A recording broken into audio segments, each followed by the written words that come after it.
Lovers, apa kabar kalian?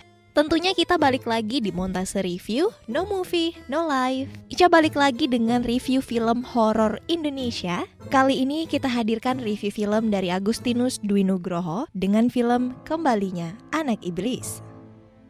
Film horor ini disutradarai oleh sineas kondang kita Rudi Sudjarwo. Seperti yang kita tahu, Rudi telah memproduksi beberapa film horor seperti 40 Hari Bangkitnya Pocong yang rilis di tahun 2008, Hantu Rumah Ampera di tahun 2009, serta Algojo Perang Santet di tahun 2016. Kembalinya Anak Iblis merupakan sequel dari film berjudul 13 The Haunted. Kisah sequelnya masih berlanjut dari film tersebut. Dalam film pertama, dikisahkan sekelompok anak muda vlogger mengunjungi sebuah rumah terbengkalai di sebuah pulau bernama Ayunan. Dan konon, penghuni rumah tewas dibantai oleh sang kepala keluarga yang ia pun mengakhiri hidupnya dengan bunuh diri. 13 bulan kemudian, mereka mengunjungi rumah tersebut dan berhadapan dengan arwah-arwah gentayangan di sana hingga dua rekan mereka hilang secara misterius. Singkat cerita, film sequel ini bercerita pasca kejadian tersebut. Film ini dibuka dengan sebuah screenshot laman media sosial yang dinyatakan bahwa Hana dan Vira sampai saat ini belum ditemukan jasadnya. Polisi bahkan tak bisa menemukan jasad mereka. Rama yang diperankan oleh Al Ghazali, Chelsea yang diperankan oleh Valerie Thomas, Farel yang diperankan oleh Atta Halilintar, kemudian Garin yang diperankan oleh Andy Avian, kemudian Quincy yang diperankan oleh Stevie Zamora sangat terpukul dengan kejadian ini.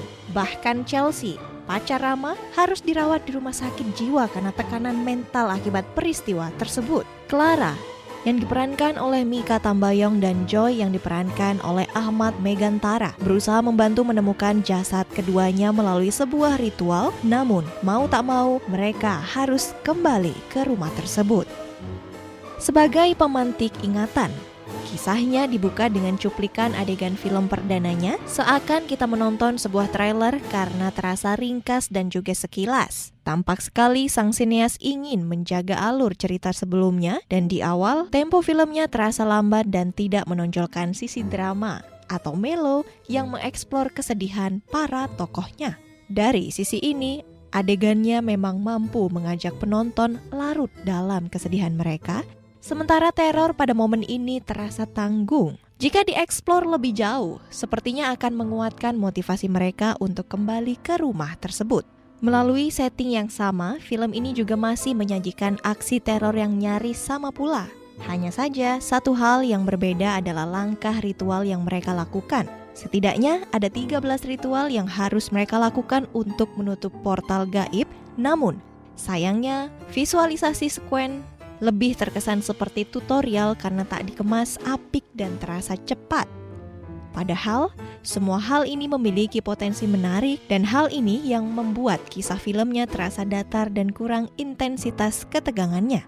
Dari sisi arwah gaib, plotnya pun juga kurang menggambarkan apa sebenarnya motif untuk melakukan pembunuhan secara berulang-ulang. Selain di rumah tua ini, plotnya juga menyajikan segmen adegan di rumah sakit jiwa. Beberapa kali keduanya disajikan secara bergantian. Adegan horor di rumah sakit sebetulnya berpotensi lebih baik daripada di rumah tua, namun beberapa kejanggalan melemahkan moodnya, yakni suasana rumah sakit yang terasa sepi dan minim pegawai.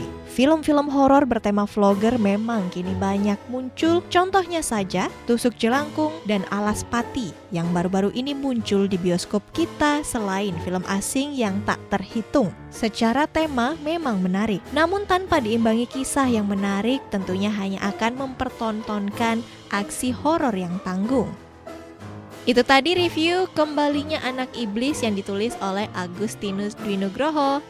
Nah, Montase Lovers, untuk kalian yang masih penasaran dengan review-review film lainnya, kalian bisa stay terus di Montase Review, No Movie, No Life. Kita kembali lagi di next episode. See you!